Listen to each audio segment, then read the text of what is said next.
शनिवार व्रत कथा। एक समय की बात है, सभी ग्रहों में सर्वश्रेष्ठ होने को लेकर विवाद हो गया। वे सभी ग्रह सूर्य, चंद्र, मंगल, बुध, गुरु, शुक्र, शनि, राहु और केतु इंद्र देव के पास गए।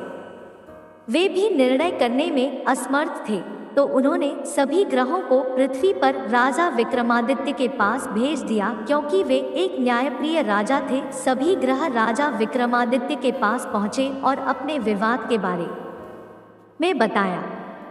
राजा विक्रमादित्य ने सोच विचार के बाद 9 धातु स्वर्ण, रजत, कांस्य, पीतल, सीसा, रांगा, जस्ता, अभ्रक और लौह से सिंहासन बनवाया और उनको क्रम से रख दिया।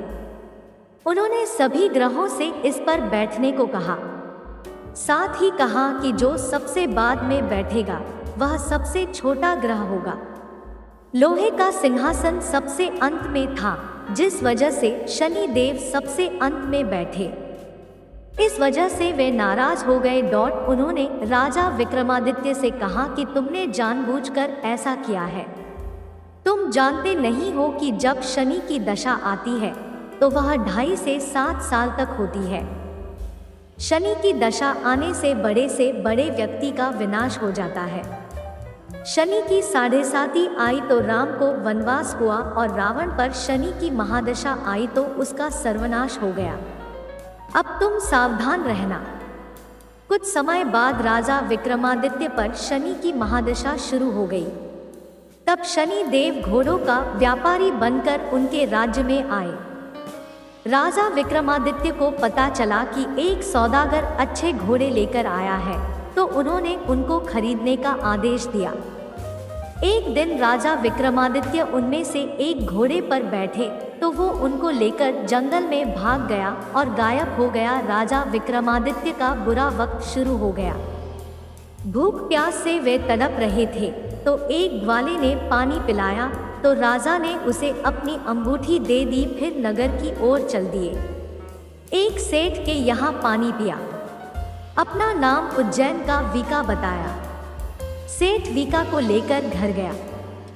वहाँ उसने देखा कि एक खूंटी पर हार टंगा है और खूंटी उसे निगल रही है। देखते ही देखते हार गायब हो गया।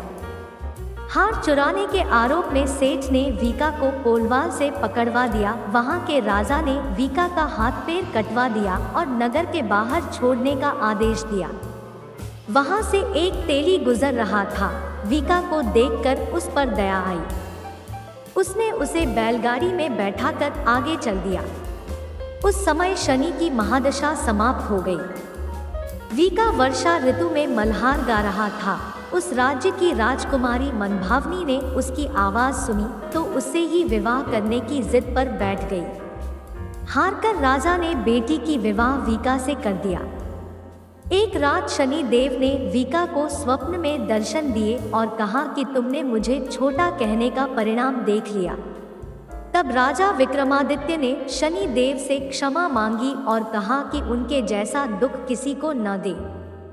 तब शनि देव ने कहा कि जो उनकी कथा का श्रवण करेगा और व्रत रहेगा, उसे शनि दशा में कोई दुख नहीं होगा। शनि देव ने राजा विक्रमादित्य के हाथ और पैर वापस कर दिए। जब सेठ को पता चला कि मीका तो राजा विक्रमादित्य है, तो उसने उनका आदर सत्कार अपने घर पर किया और अपनी बेटी श्रीकंवरी से उनका विवाह कर दिया। इसके बाद राजा विक्रमादित्य अपनी 2 पत्नियों मनभावनी एवं श्रीकंवरी के साथ अपने राज्य लौट आए, जहां पर उनका स्वागत किया गया। राजा विक्रमादित्य ने कहा कि उन्होंने शनि देव को छोटा बताया था, लेकिन वे तो सर्वश्रेष्ठ हैं। तब से राजा विक्रमादित्य के राज्य में शनि देव की पूजा और कथा रोज होने लगी।